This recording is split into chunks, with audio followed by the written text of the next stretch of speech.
We don't anticipate any problems with the police as long as we stay on public property, i.e. the sidewalks.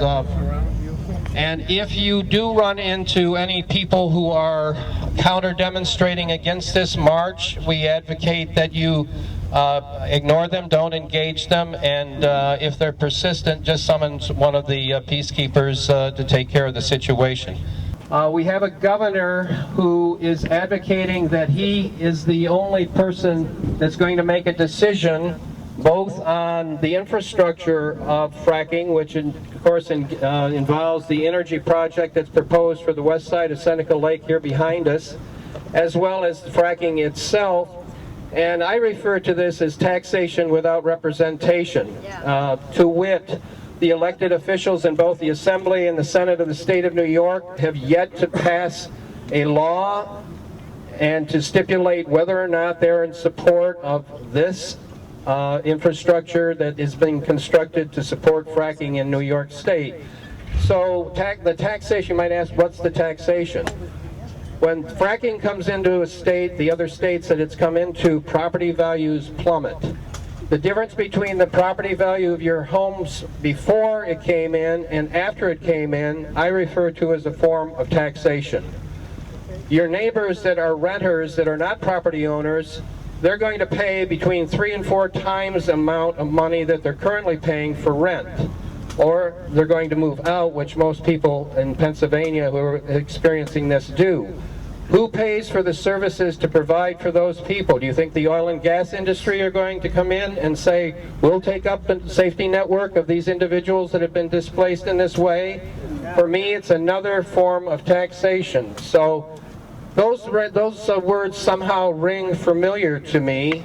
I think it's time that we start integrating in our thought patterns around issues like this what we're going to do beyond just being out here on the streets. So I'd like to introduce 3 speakers here. The first speaker today has a long history of involvement with the energy issue. She's a resident, a taxpayer of the town of Reading, and this is where that facility, as you know, is being planned. I'd like to introduce Jane Winters.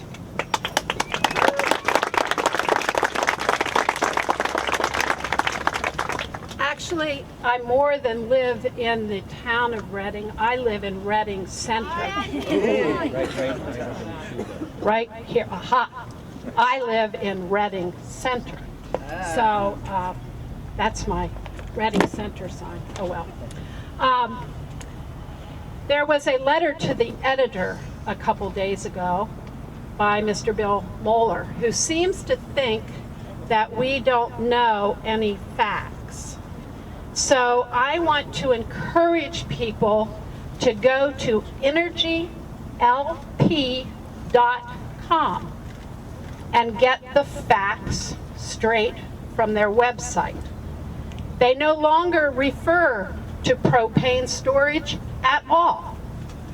If you go to their site, it talks about natural gas and NGL storage. Now, NGL does include propane, but not just propane. But it specifically says, through its interest in Energy Midstream and its ownership of Trey Palacios and U.S. Salt, Energy's midstream business platform includes 2 strategically positioned natural gas storage and transportation hubs. I am reading from their website. 1, the Northeast U.S. and 1 in Texas. A premier NGL storage business and an industry-leading solution mining and evaporative salt production company. Blah, blah, blah. Go there. Read it for yourself. Don't depend on information from Gas-Free Seneca. Don't depend on information from Bill Moeller. Do your own work. Propane, it keeps being claimed, has been stored here for 40 years. And therefore, why are we so upset? For 20 of those years, the propane was stored in salt caverns. The remainder of the time, it has been stored in rock sealed, lined rock caverns, and it has not required any brine ponds or any rail sidings. This is not your father's propane storage.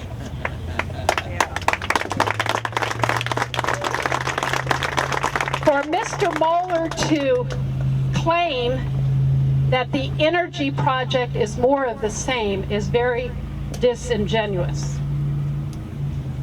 They keep promising jobs, a whopping 8 to 10, which will probably be brought in from outside, considering they insist they are $50,000 to $60,000 a year jobs. I don't think we have personnel trained here living in the community at the moment. Meanwhile, they've also asked for a tax cut, which will mean 4 of our already neighbors, teachers in our community, will lose their jobs. The construction workers, like in any boom and bust economy, are part of the boom, but not of the bust. Then there's the whole industry that we have here right now. Well, not industry, tourism is an industry. Our wines and our tourists. And wine grapes are not particularly liking of diesel particulates.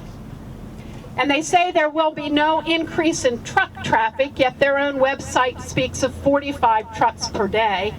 That's going 2 ways. I invite you to sit in downtown Watkins Glen and count the number of trucks right now, not during propane season, and then add 90 trucks to that number and talk about the diesel particulates. And that's before the expansion they have planned, by the way. Just because a company does not drill for Marcellus shale does not mean that it's not part of the shale industry. They are positioning themselves to store and transport all of that natural gas and natural gas liquids that come from the shale drilling. I want to emphasize that U.S. Salt has indeed been a good neighbor to this community for many, many years. No one has an issue with U.S. Salt. They have been our neighbors, they will be our neighbors. However, we do not have a history of energy being a good neighbor here, nor anywhere else. Just ask the people in Michigan, whose subsidiary of energy that provided propane, household propane, were charged and convicted of price gouging. Or talk to the people in Pennsylvania who are having their land taken by eminent domain by an energy subsidiary. Or in New Hampshire, where energy was fined for failing to adequately prevent and control oil spills at its 4 facilities. They already do not have a good history of taking care of their problems. Energy is not a positive business opportunity for this area. The other issue that's before us that Mr. Moeller didn't talk about was Norfolk Southern, who they say has a stellar safety record, but whose employees have successfully sued them for, I forget the word, employee coercion to keep the story of any accidents that have happened silent. All we have to do is read our local paper about the 2 derailments that have happened in the last couple of months in Elmira. One which they did not feel the need to even report, and then there's Columbus, Ohio, where the train derailed, exploded, and burned. The other homework you have, besides doing your own research, is to go on a field trip. Go on a field trip to the gorge and look at the gorge bridge. Go on a field trip on the old racetrack and look at the bridge, that rail bridge that goes over it. They're not in very good shape, folks, but Norfolk Southern has examined them and there are no problems. And the other field trip is to go, especially up where I live, check all of the at-grade rail crossings that have no warnings or inadequate warnings. Most of the crossings, road crossings up in my area, the town of Reading, and into Yates County, have X's, and that's it. There's a rail crossing coming up. You have to stop, or if you keep going, there might be a train coming, you don't know. There are multiple problems. I'm probably preaching to the choir, which I've been known to do, but talk to your neighbors. Encourage them to do their own research. Don't depend on what others tell you. Thank you very much.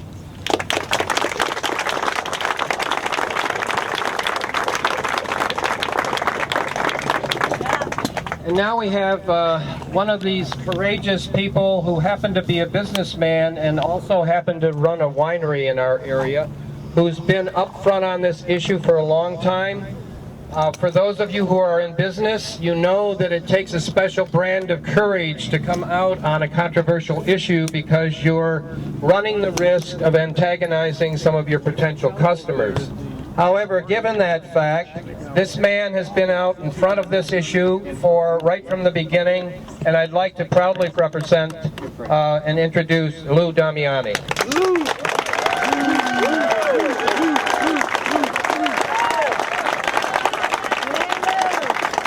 Hello, hello. Wow, democracy in action. It's great, isn't it? I scribbled a few notes before I got here, and I really mean I scribbled them. So bear with me, because I get nervous and jerky in front of people. So you might want to leave that right up in front of your voice. All right. This doesn't feel right. It's a wine glass. We are here to protest what some of our local officials have let into the community. I would call them our leaders, but they weren't leading on this, they were following. This influence peddling company that is probably donating to their campaigns. The gas and oil and the big banks control local, state, and national politics. Let's talk about the economics of the Finger Lakes. The Finger Lakes are considered across the world as one of the top lake tourist spots in the world. With a $3 billion a year sustainable, renewable tourist industry. This is not chump change. This employs a lot of people. It's not the 8 to 10 people that Energy is talking about. We, as an industry, employ thousands in the Finger Lakes. Yeah.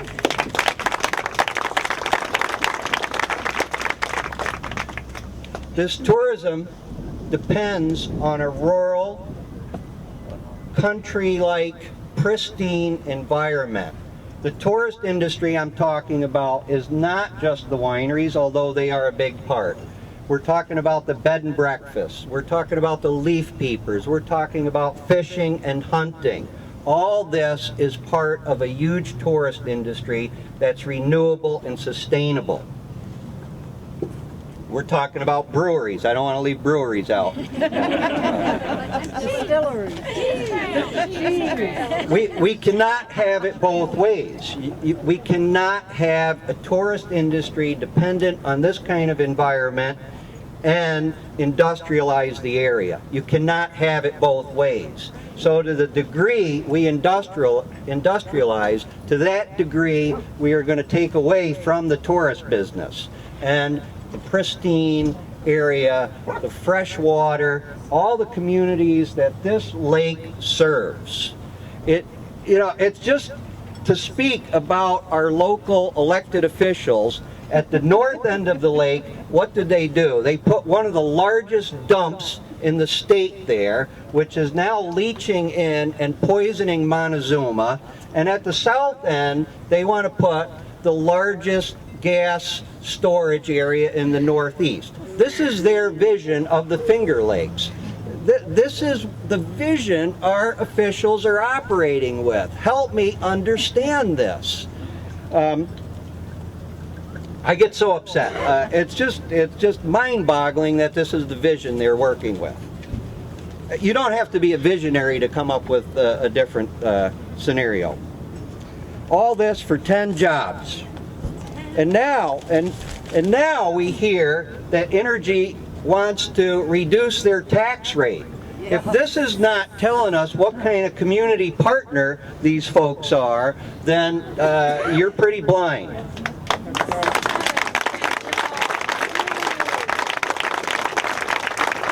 Now, I don't want to be an alarmist, but I'm going to be, because if they get this is the beginning. Believe me, they are going to go for more gas expansion, and the wells they can't put the gas into, they're going to see if they can store fracking fluid, because that's big business right now, and they need storage capacity to get rid of fracking fluid. So those other wells, of the 60 abandoned wells, or Joe and Yvonne know the number, those folks are, thank them for putting this together. Without them, and Jeff, Joe, and Yvonne, thank you, thank you, thank you. You are amazing.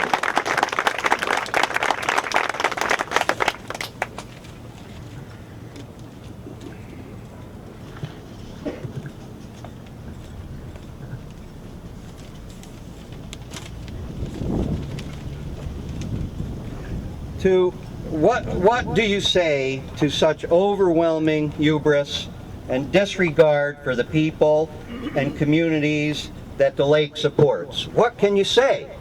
This is our elected officials. What can you say? Election year's coming. No. You gotta go. Goodbye. So I want to say we are not going away. Energy, we are here, and we were here before you. We will be here after you, and we will fight you, occupy you every step of the way.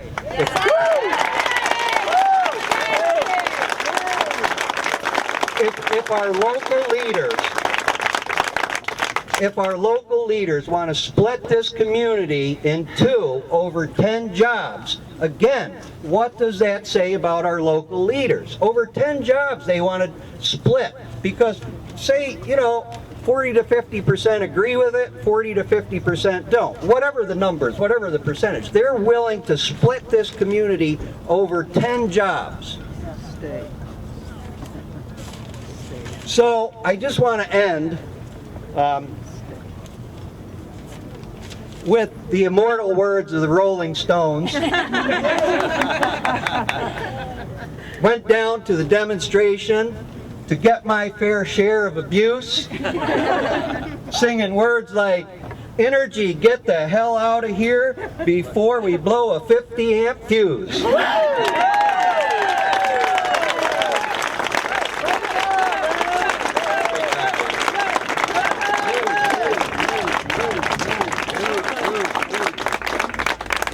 Thank you, Lou. I want to remind everybody that Energy is the company that said if the community was opposed to their coming in, they were going to hear the community and not come in. So I think today we want to make sure that they hear us out there. Loud and clear. Yeah. Moving from a regional local icon into a state, international, national icon, I've got the privilege of introducing someone that for most of you know has been a outspoken critic and with good science behind the facts of this industry right from the start. She comes from Ithaca, but as I look at it and many people look at it, we all are of the southern tier. We are the southern tier. We are all going to be threatened by this. So and somehow our critics sometimes refer to anybody outside of the immediate area as an outside agitator. I think the whole state is an outside agitator on this issue. So I'd like to introduce, without further ado, someone who you all know, Dr. Sandra Steingraber.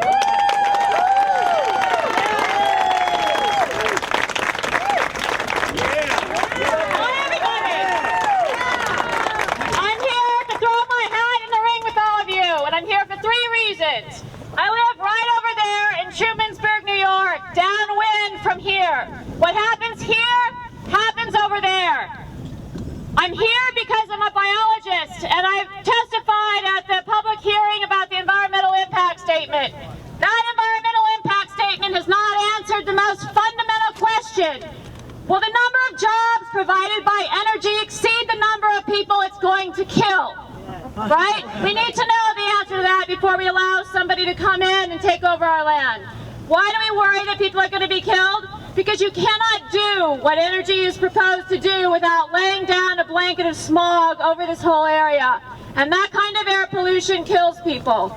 Diesel exhaust and everything else is linked to stroke, it's linked to heart attack, it's linked to diabetes, and it's linked to preterm birth, which is a leading cause of disability in the United States and one of the most expensive medical things that can happen to you.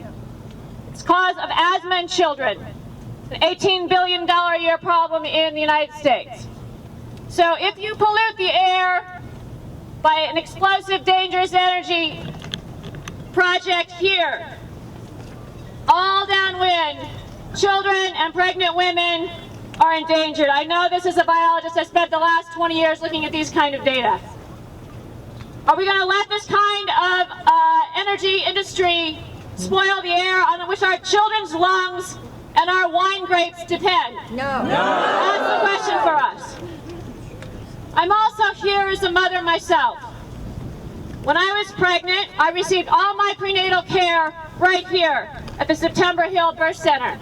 My son was born in water from Seneca Lake. He was born in a bathtub. I didn't intend that. I just didn't get out in time to have him on land. So what flows through the blood and body and cerebral spinal fluid in the exhaled breath, my son, who's now 11 years old, is this place. This is his birthplace. This is the name of the county and the place is on his birth certificate. That is a sacred place to me and to our family. I'm not going to stand by and let it be completely turned into a toxic dump for the bottom line of an industry that has no biological place in this community. So to close, here is a paragraph of the birth scene from my son in the book I wrote about him, Raising Elijah. I think you'll recognize the landscape. Getting from our house to the September Hill Birth Center, a renovated farmhouse next to the hospital in Montour Falls, requires a 45-minute drive. At the 35-minute mark is Watkins Glen. The road through this village passes by vineyards, dairy farms, bait shops, and offers a view of a waterfall-laced gorge. It is a tranquil place. The midwife met us at the door and led me gracefully to a whirlpool tub. Immediately, in the way the water floated me, something on the verge of unbearable became bearable again. Something on the verge of terrifying receded. Yes, I was truly in labor now, truly in it. Labor was a room with a ticking clock, a tiled wall, and swirls of light. Labor was a room, a shale floor of a briny sea, magma, pressure. I descended by braille, and I rose through the squeezing passageway of my own breathing. Labor was the sparkling lake called Seneca. I could swim a long way. And when it came time to push, I pushed hard. I needed to push, I wanted to push, and what other verbs existed in the space between needed and wanted, I did those too. And then he was in my arms, and the rain arrived. And somewhere in a nearby pond, frogs, like loose banjo strings, started twanging. The prophetic name Elijah seemed too peaceful for my son. He kept his eyes firmly shut, decidedly shut, as if he had not yet completely arrived in this world. But I knew my whole life that I loved him instantly, hugely, and involuntarily.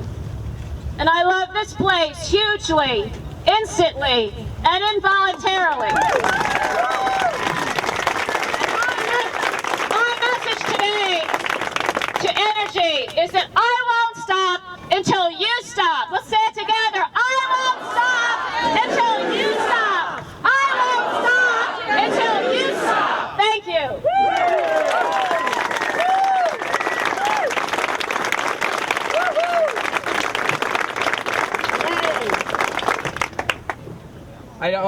I'd also like to introduce a man I've been traveling around the state with who has a reputation that was established back in the late 80s and early 90s out in Allegheny County. Some of you may know him.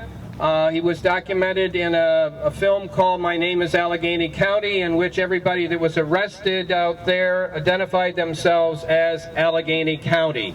It brought together and solidified that community in a way that I'm hopeful that other communities across this state are going to come together and face off against these corporate intrusions into our lives. I'd like to introduce Mr. Spike Jones.